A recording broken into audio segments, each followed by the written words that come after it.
everybody, my name is Victoria. Welcome back to my channel, or if you're new here, welcome. Before we get started on this April TBR video, yes, this is a new filming setup.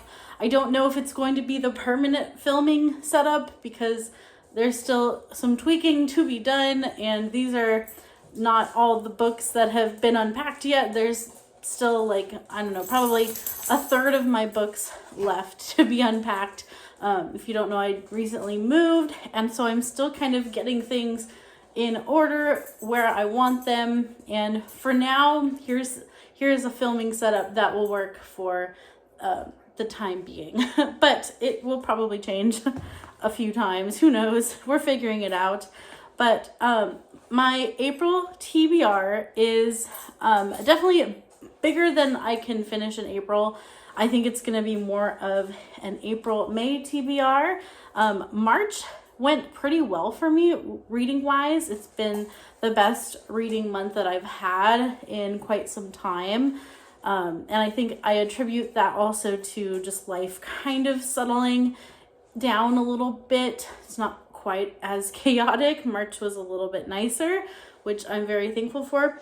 But April is going to be a busy one, and May also, because it's the last 2 months of my school year, and we have a lot of end of the year events, a lot of extra hours to work, concerts to put on, concerts that I'm playing in for my own professional musician side of my life. So there's going to be a lot of evenings that I'm not home. So this is more like an April-May TBR. I may not even put a May TBR, depending on how my progress goes. But enough of that long introduction. Let's get into the books. So first off, I am trying to stay on top of my book of the month orders that I put in, and so I am going to be reading Mame next on my book of the month list. This was a February book for book of the month that I haven't gotten to yet, so before I get to anything else, I do want to get to Mame by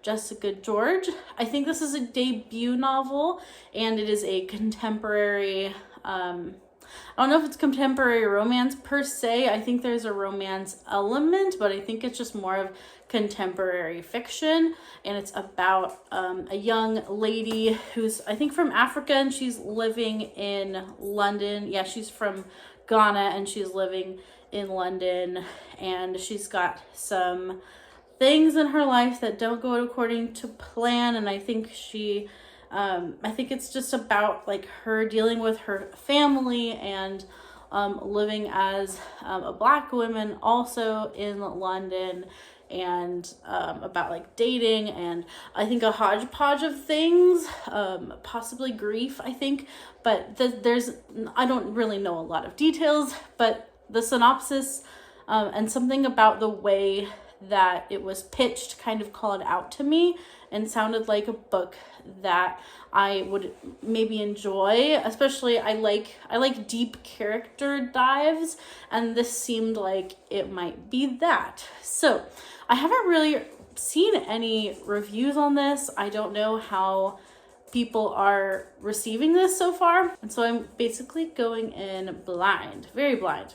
Another book that I would like to get to in the next month or two is a reread of The Assassin's Apprentice by Robin Hobb. I have read this book and I never continued on in the trilogy, and I know that I'm gonna love everything Robin Hobb does. I just know from my experience with this book, it's absolutely a 5-star book. I did get this for Christmas, this pretty edition, the illustrated edition, and so I'm really excited to reread it in this copy, and hopefully as I go through the series, I'm going to collect the other illustrated editions in this trilogy. So I'm really excited about this, and I do intend to read the trilogy this year and just kind of keep continuing and not let any time go by between reads. So that's my goal, and I'm really excited to jump back into this world, and I feel like my brain just needs a bit of a refresher before I can go forward in the trilogy. So the last book that I have a physical copy of is going to be CloudCuckoo Land by Anthony Doerr, and this was kindly sent to me for my birthday.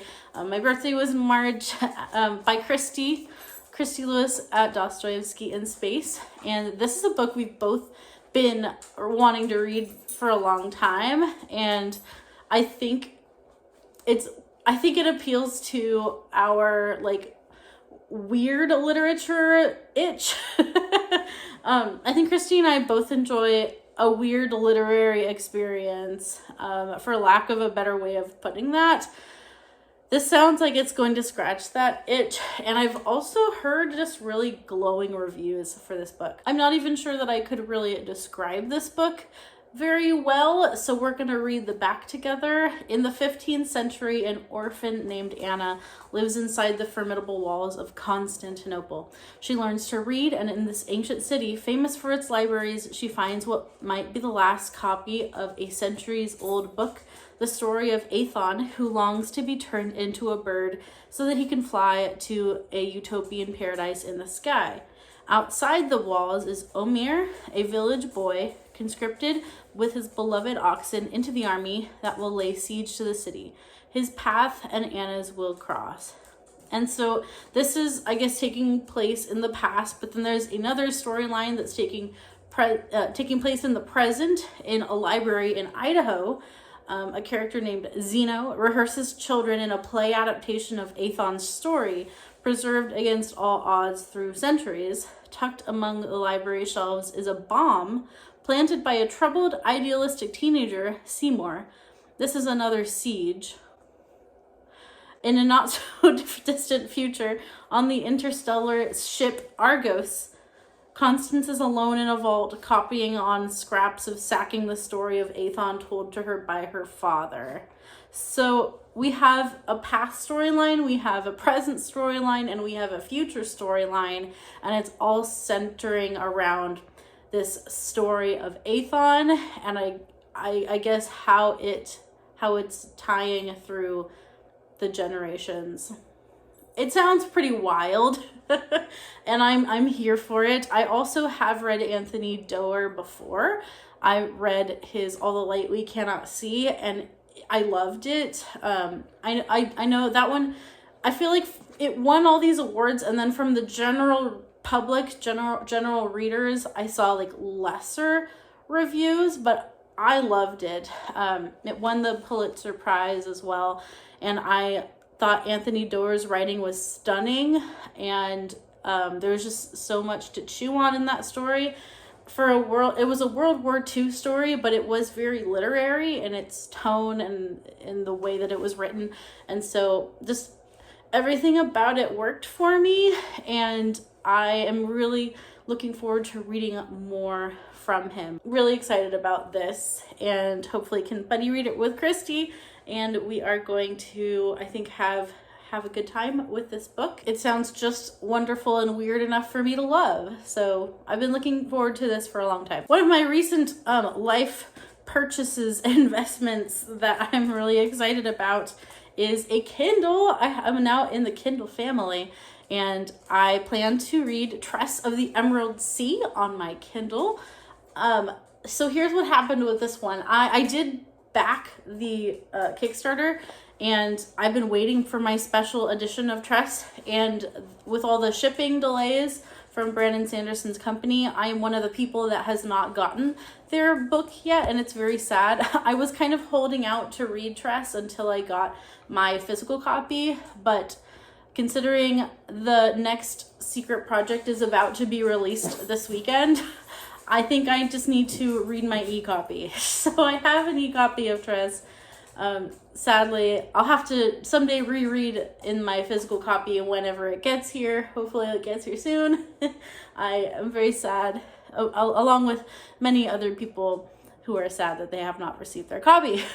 So I will be reading Tress on the Kindle. That's probably the first book that I want to tackle on my Kindle. So I'm really excited to have that experience, and I know it's going to be a book that I'm going to like. I have no doubt about that. So Tress of the Emerald Sea is I believe, kind of Princess Bride inspired, and it is a standalone novel in the Cosmere, but I'm sure there's going to be connections to the Cosmere. I think that's what I've heard, and I've heard nothing but good things. People who are Brandon Sanderson fans have really liked this book, so even some people have said it's like their new favorite Cosmere novel. So that is high praise for sure. I have some books for some Patreons that I'm a part of that I would like to tackle. One of them is O Pioneers by Willa Cather. I've never read Willa Cather before, and I think this is a first book in a trilogy.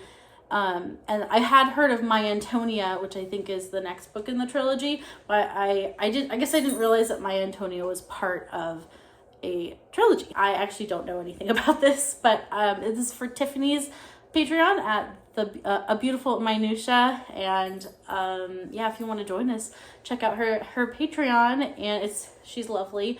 Her channel is wonderful, and I think I'm definitely gonna hop on board for this one, and excited to read Willa Cather for the first time.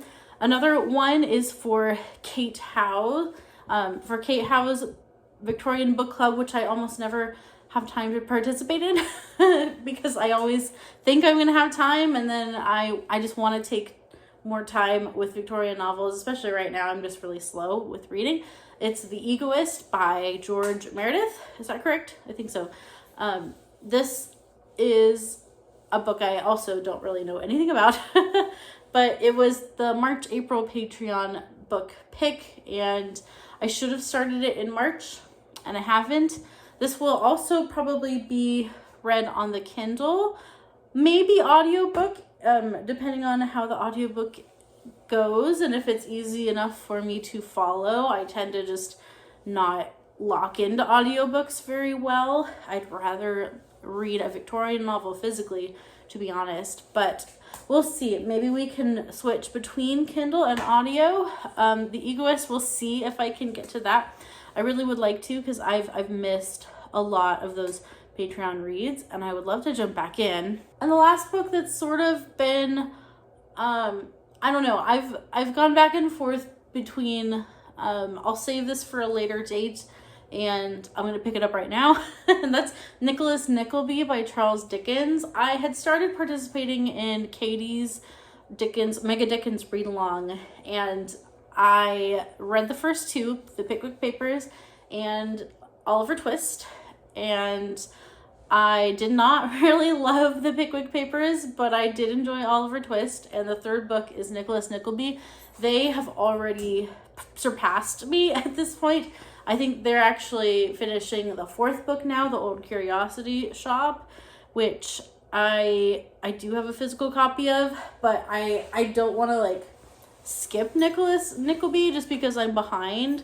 So I don't know, I guess I'm going at my own pace now on the Mega Dickens read along, and I kind of knew that was going to happen eventually. But I'm trying to decide if I want to do the audiobook of Nicholas Nickleby or again read it on Kindle. I think I'm going to try Nicholas Nickleby on audio first, because I have had some success with Charles Dickens on audio. It just kind of depends on the narrator, but I do think Dickens can lend himself well to an audiobook experience. So probably Nicholas Nickleby we will try, The Egoist we will try on audio also, and we'll see which one is sticking for me first. So these are the books that I have on my horizons, on my radar. It's not necessarily a strict, I will finish these in April kind of list. It's more like, this is what I'm looking at next on my reading journey in 2023. So I would love to know what is on your list right now. What books do you have your eye on for the month ahead or the coming months ahead? And I would love to hear about what you're reading and what you're excited to read in April. Also, please do let me know if you've read any of these books, if you think I should prioritize any that you're super excited for me to get to first. That'll be it for me today. I have my socials linked down below. You can find me on Goodreads and Instagram and Discord as well, although my Discord has been not very active lately because I haven't had any events or read-alongs going on in there. So it's like a dead Discord at the moment. But you can always pop in there and say hi and maybe liven up the chat a little bit. I can't decide if I want to keep the Discord right now or not because I'm not using it. So possibly the Discord will go away, but Instagram won't and Goodreads won't. So you can talk to me there. That was a long tangent. Sorry. Thank you so much for watching this video. Have a great rest of your day, and I will talk to you soon. Bye-bye.